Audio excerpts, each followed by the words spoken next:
All right, we are going to light the last candle of Advent, and my beautiful wife, Karina, is going to read Luke 2, 1 through 7. Luke 2, 1 through 7. Now in those days, a decree went out from Caesar Augustus that a census had been taken of all the inhabited earth. This was the first census taken while Quirinius was governor of Syria. And everyone was on his way to register for the census, each to his own city. Joseph also went up from Galilee, from the city of Nazareth, to Judah, the city of David, which was called Bethlehem, because he was the house and the family of David. He was of the house and family of David in order to register along with Mary, who was engaged to him and was with a child. While they were there, the days were completed for her to give birth, and she gave birth to her firstborn son. She wrapped him in cloths and laid him in a manger, because there was no room for them in the inn. 4 weeks ago, we lit the hope candle. Then 3 weeks ago, we lit the peace candle, and then the joy candle, the faith candle, and finally, we light the Christ candle. Christ has come in the manger. Christ is here in the Spirit, and Christ will come again, bodily and visibly, making all things new. Amen. Right? Well, everyone, this is Elizabeth May Goens, or Ellie. Born November 29th, 2022. She's got the hiccups. 7 pounds, 7 ounces. Labor and delivery was difficult, painful, stressful. It took over 24 hours. Lots of blood, sweat, tears. But I made it. You know, I'm still a little sore and recovering. But, thank you so much for asking. No, Karina was a champ. She did amazing. She labored for an entire day. But when it was time to push, she pushed for 30 minutes and just got that baby out, right? And when I saw that small head of hair slowly emerge, it was one of the most strange, surreal, crazy, special things I've ever seen. I never thought infants were cute until I had one.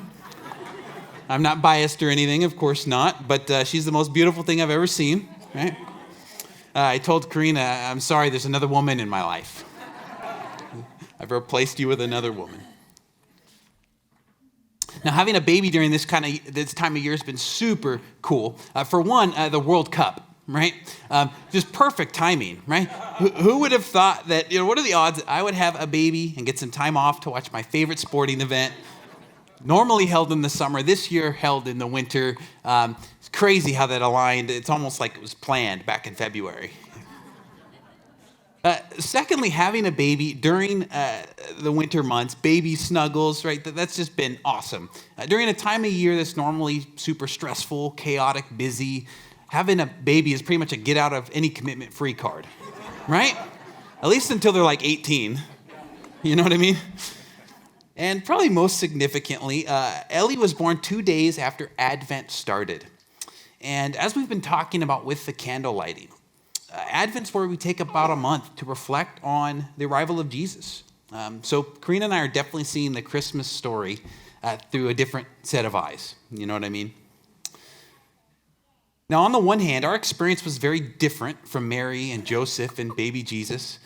We had a hospital, highly trained medical staff, heart rate monitors. But on the other hand, childbirth itself, the water breaking, blood, contractions, pain, pushing, anticipation, then joy, coughing and crying as the infant clears its lungs, swaddling, nursing. These experiences are timeless, felt by Karina and Mary and Eve and every other mother in between. So it's been a season pregnant with significance for us.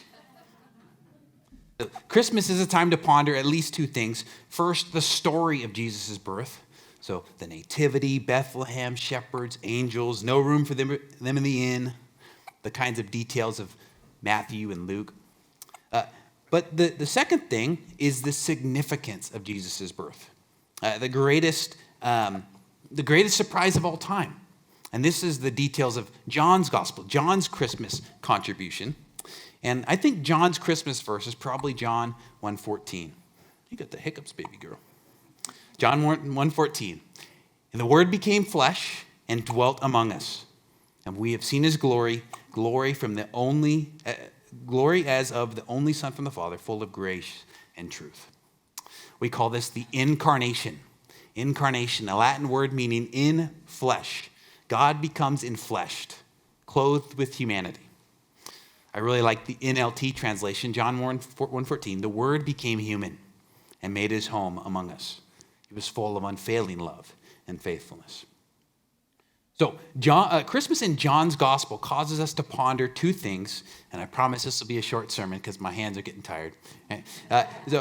Two things, the mystery of the incarnation and the implications. So first, the mystery. Now, my daughter's cute, right? Right? Okay. But right now, she is just a bundle and ball of need. That's it. She is almost literally a black hole. All she can do is suck. Okay, she really sucks, all right? She sucks her mom dry. She sucks the bottles dry. She sucks all the attention. You're not even listening to me. You're just looking at her, right? Everything. She sucks all of our sleep and energy and time. Some of you guys were checking my pupils earlier. Yes, it's real. And, she doesn't contribute in any way to the house. Doesn't do any chores. Doesn't pay rent. None of this stuff, and it's funny, she's getting all this mail now. I'm like, mail? Elizabeth, what is going on here? Who's sending her mail? She's 3 weeks old. Protective dad mode's kicking in, right? But you know what they are, right? Medical bills. That's what's going on, right? Hey, congrats on your new baby. Give us money. So Elizabeth can't go 3 hours without eating, but she can't feed herself. She can't change herself. She can't comfort herself. She can't move. She can't communicate other than cry. Elizabeth is unable to do almost anything. Okay? She is fully dependent on her sleep-deprived parents to do everything for her. Now, think about it. God became like that. Like this. God became a baby, fully dependent on his parents. The all-powerful God, the one who made the cosmos, confined to a body. The one with limitless freedom takes on the limits of a baby. The one who could do anything, say anything, make anything, can now do nothing except receive. The Word himself, who spoke all things into existence, unable to even communicate except cry. So when I look at my daughter, I begin to understand something of the shock, the mystery, the surprise of Christmas. The mystery of God becoming like that. The ancient church father Augustine penned a poem, a powerful poem of the paradox of kind of what we're talking about here as he sought to imagine John's claim that God became a man. I think my preaching puts her to sleep. It's going to be a long, long life for you. Augustine said, man's maker was made man, that he, the ruler of the stars, might nurse at his mother's breast, that the bread might hunger, that the fountain thirst, the light sleep, the way be tired on his journey, the truth might be accused of false witness, the teacher be beaten with whips, the foundation be suspended on wood, that strength might grow weak, that the healer might be wounded, that life might die. You talk to any Muslim or Jewish person, they rightly grasp the gravity of this claim, the claim that God became human, but they just reject it. How could this happen? How is this even possible? How could God become a man or a baby? But maybe how is the wrong question, because God can do anything. But why? Why would God do this? And so as we look secondly at the implications of the incarnation, as we look at the baby in the manger, I think we should recognize at least three things, real briefly, three things. First, God likes what he made. Two, what God made is broken. And three, God is totally committed to fixing it. First, God likes what he made. In Genesis 1:31, God looks back with joy on what he made. God saw all that he had made, and it was very good. Like an artist admiring her painting. Like an author admiring his novels. Like you kids, you're probably really happy when you build a Lego set, right? And or like me, looking with love on my daughter. God loves his creation, even after the fall. Psalm 24:1, the earth is the Lord's and everything in it, the world and all who live in it. And God doesn't just want to admire his work from a distance. He wants to relate with it. Just like my daughter and I can't really communicate, so I use funny tones of voice. And I get down on my hands and knees and stoop to her level and meet her where she is. God stoops to our level, meets us where we're at. But God is very different from us. He's outside of space and time and matter. So what does he do? C.S. Lewis, the author of the Chronicles of Narnia, compares the incarnation to Shakespeare and Hamlet meeting. Shakespeare and Hamlet. Shakespeare, the writer, meeting Hamlet, the made-up character. This would normally be impossible for them to meet. They're in different worlds. They're in different dimensions. There's only one way Shakespeare could meet Hamlet. And how's that? If he writes himself into the story. If Shakespeare writes himself into the play. So Lewis's analogy isn't perfect, but it's an interesting one. It's as if God wrote himself into the story of humanity, and the character's name is Jesus. God likes what he made, so much so that he wrote himself in this story. Veiled in flesh the Godhead see, hail incarnate deity, pleased as man with men to dwell, Jesus our Emmanuel. Hark the herald angels sing, glory to the newborn King. So the first thing we should recognize as we look at the baby in the manger, God likes what he made, but two, what God has made is broken. Kids, imagine if you built something with Legos and then someone just smashed and destroyed your Lego structure. Or imagine you drew a pretty picture and then someone just ripped that up. How would you feel? You'd be pretty sad about it. Now, Christmas is a reminder of that what God has made got destroyed. How broken and sinful and evil our world is. Every person, every philosophy, every world religion knows that something is wrong. English writer G.K. Chesterton once said, original sin is the one point of Christian theology that can be proved empirically. In other words, there's lots of evidence, right? And we see this sin, brokenness and sadness and selfishness all around us. Maybe some of you have been experiencing that this week. And not just around us. When Chesterton was asked by a newspaper what's wrong with the world, he wrote back a 2-word response. I am. I am.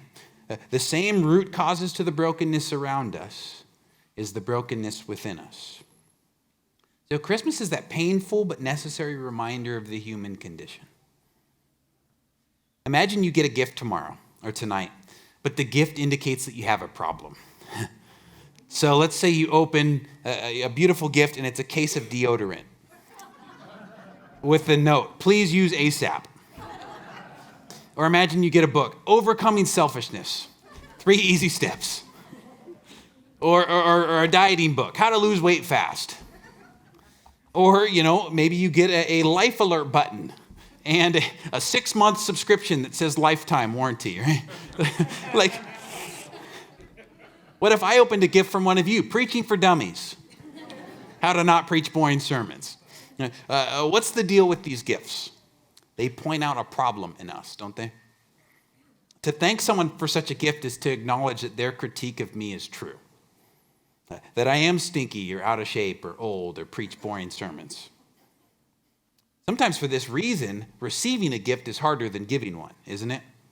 Maybe you've been in financial trouble before, and receiving a gift of finances is a really hard gift to take sometimes. It takes great humility to receive. Jesus as Christmas gift is something like that. Jesus is the great gift of great joy, but he also reveals that I am more flawed than I even realize.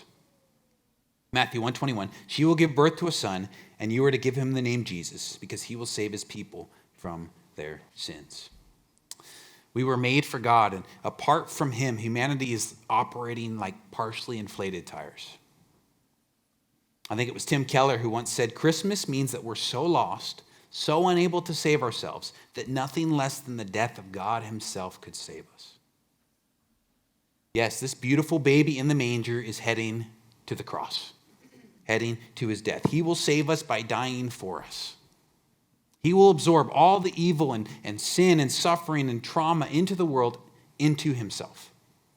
And not just that, but death itself. He will defeat death in his death. So this baby shows us God likes what he made, that what God made is broken, but third, that we see God's commitment to fixing it. Recently, Elon Musk spent about $40 billion, billion with a B, to buy Twitter. Quite the investment, and probably not a good financial move. Love him or hate him, Musk was so committed to the idea of free speech that he put his money where his mouth was. Now, God's commitment to restoring his creation went way beyond 40 billion. He bankrupted heaven to save you and I. And he came in person. This is a weird illustration, but maybe it's how my mind works. But imagine you have the designer of the Titanic. And as the Titanic is sinking, he somehow finds a way to parachute onto the sinking ship that he built.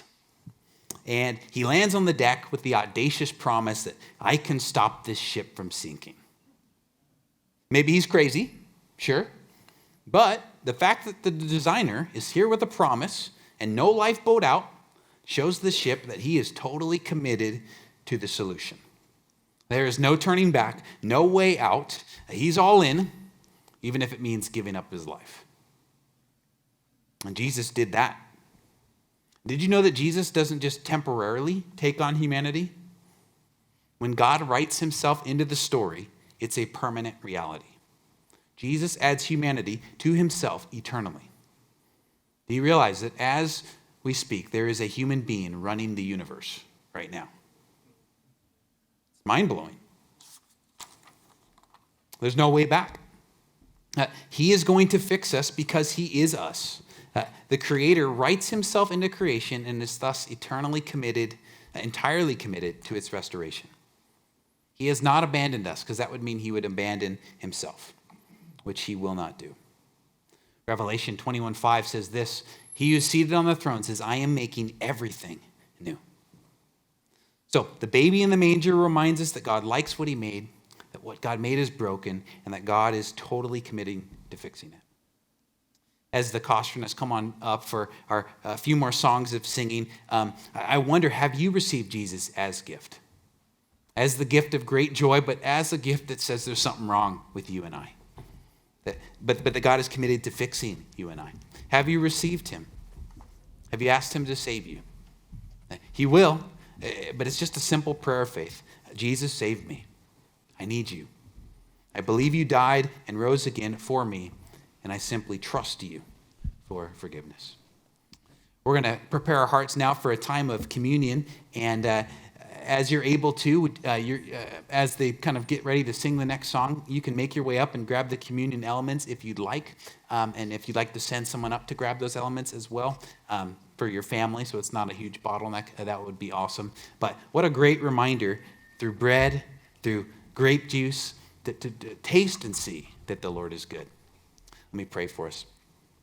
Father, thank you for this beautiful girl, Elizabeth, here to just help us visually see and somewhat grasp what you've done for us, who you are for us, that you entered humanity and became human, Lord, to save us and to be with us, to be one with us.